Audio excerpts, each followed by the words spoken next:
For sure. Up next, we have a fun fall treat for you, Tigers. Let's throw it over to Cooking with Riley.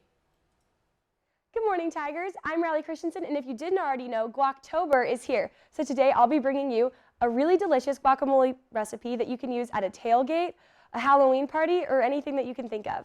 So for time's sake, I went ahead and prepared some of the ingredients, but you're going to start by peeling and chopping up 2 ripe avocados, as I did here, and then you can go ahead and place those in a bowl. Obviously, the avocados are the most important part.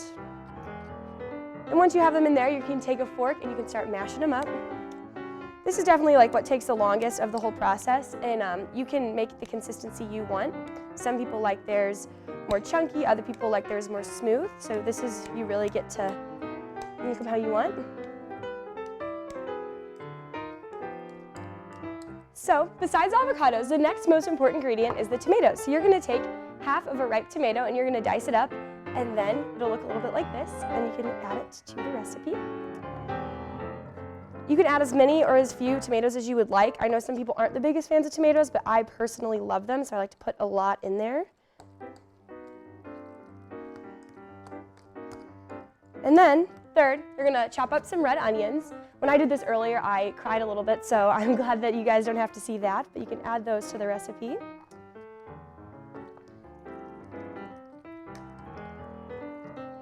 And if you're like me, and you like your guacamole really spicy, you're going to go ahead and add some cilantro. And if you guac on the mild side, that's totally okay. You can either do less cilantro or no cilantro at all. This is what the cilantro looks like before you dice it up. And then once you have it all diced, you can add it in.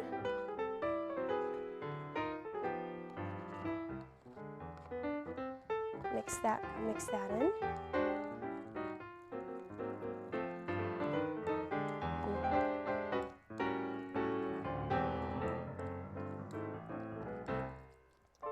And now, time for the last couple ingredients. You can go ahead and squeeze some fresh limes into the guac to bring out that tangy flavor.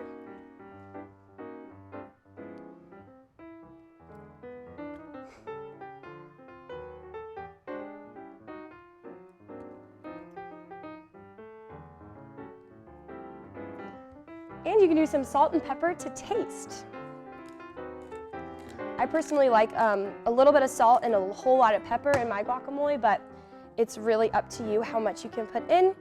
I feel like the idea of making guacamole sounds a little challenging than it actually is.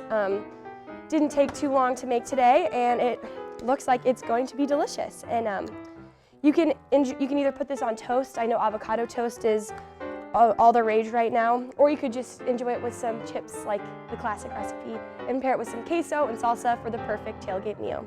So I hope you guys enjoyed learning how to make guacamole, and I hope you have a great Guactober. That looks delicious. Agreed. It's the perfect appetizer for football watch parties this fall. I'll have to try it out.